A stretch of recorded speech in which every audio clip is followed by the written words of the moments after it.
Mas rehas ngayon ng dalawang individual nang maaresto ng mga otoridad sa ikinasang bypass operation sa Barangay San Jose, Arevalo, Iloilo City. Ang pagkakadakip sa suspect ay patunay na tuloy-tuloy ang operasyon ng PNP laban sa iligal na droga. Patrolwoman Lynette Sablon sa balita.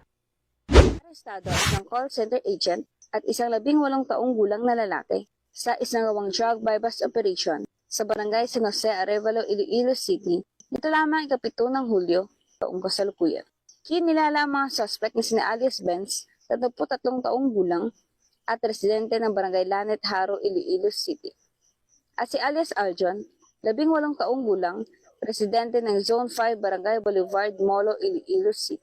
Ang operasyon na pinangunahan ni Police Captain Benchit Dyson, officer in charge ng Police Station 6, nakuha ang isang plastic sachet na hinihinalang shabu mula sa isa sa mga suspect gamit ang bypass money na nagkakahalaga ng 6,800 pesos. Kabuuang nasa 34 na gramo ng hinihinalang iligal na droga na may tinatayang market value ng 34,000 pesos ang nakumpiska mula sa mga suspect.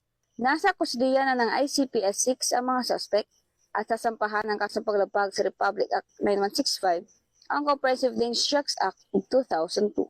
Nananawagan naman ang kapulisan sa publiko na magkipagtulungan sa laban kontra iligal na droga sa pamamagitan ng pag-ulat ng kanilang hinahinalang aktibidad na may kaugnayan sa droga. Mula rito sa Western Visayas, ako niyang PNN correspondent, Patrolwoman Lynette Sablon, alagad ng batas, taga-taguyod ng Balitang Pulis.